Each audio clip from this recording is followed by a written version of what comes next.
விருச்சிக ராசி நேயர்கள் இந்த குரு அதிசார பயிற்சிக்கு அப்புறம் வேலை அமைப்புகள் எப்படி இருக்க போகுது? விருச்சிக ராசி ராசிநாதன் செவ்வாய் தான் 6ஆம் அதிபதியும் இருக்கிறதுனால கர்மமே கண்ணா இருக்கக்கூடிய ஒரு ஆட்கள் தான். வேலை தான் ஃபர்ஸ்ட்.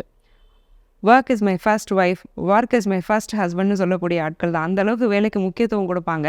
நம்ம வேலையை செய்கிறோமோங்கிறதே கவனிக்காத அளவுக்கு வேலை செய்வாங்க. யாருக்கோ வேலை செஞ்சாலும் ரொம்ப டெடிகேட்டடாக வேலை செய்வாங்க. அப்படிப்பட்ட நபர்கள் கூட இப்போ கொஞ்சம் ரெக்ரெட் பண்ணுவாங்க. என்னடா இது இவ்வளோ தூரம் ஓடி வந்துட்டோம், திரும்பி பார்த்தா ஒன்றுமே இல்லையே, நமக்குன்னு நம்ம என்ன செஞ்சுக்கிட்டோம், நமக்கான கிடைக்க வேண்டிய ப்ராக்ரெஷன் கிடைச்சதா, அந்த மாதிரிலாம் ஒரு யோசிக்கக்கூடிய ஒரு அமைப்பு வந்து இந்த சமயத்தில் ஏற்படும். இவங்க ஏதாவது ஒரு லாங் டிஸ்டன்ஸில் நான் இருந்து வேலை செய்கிறேன், நான் வாங்குற சம்பளம் இவ்வளவு, இதில் இவ்வளோ இது நான் ட்ராவல்கே எக்ஸ்பென்ஸ் ஆகுது, என் ஊர்லேயே வந்து நான் சொந்தமாக ஒரு மளிகை கடை வச்சுட்டாங்கிற அளவுக்குலாம் யோசிக்க ஆரம்பிப்பாங்க. அந்த மாதிரிலாம் டெசிஷன்ஸ் ஏதாவது இருந்ததுன்னா நீங்கள் போல்டாக எடுக்கலாம். ஏன்னா பாக்கியத்தில் இருக்கக்கூடிய குரு ஒரே ஒரு நல்ல விஷயம் பண்ணுவார். தொழிலை தொடங்குனீங்கன்னா அதில் உங்களை ஜெயிக்க வச்சிருவார். உள்ளூருக்குள்ளே வந்தீங்கன்னா கூட உங்களை காப்பாற்றிடுவார். ஏன்னா ஷார்ட் டிஸ்டன்ஸ் ட்ராவல் அப்படிங்கிறத குறிக்கிறது 9ஆம் இடம். எதையுமே ரொம்ப மெனக்கிடாமல் ஈஸியாக ஜெயிக்கிறது 9ஆம் இடம். 9ல் குரு இருக்கும்போது ரொம்ப ரிஸ்கியான இடங்களில் உட்காந்து வேலை பார்க்குறீங்க, நீங்கள் வாங்குகிற சம்பளம் உங்கள் செலவுக்கு கரெக்டாக இருக்குன்னா உள்ளூருக்குள்ளே வந்து ஏதாவது தொழில் பண்ணிட்டோன்னா தாராளமாக நீங்கள் கிளம்பலாம்.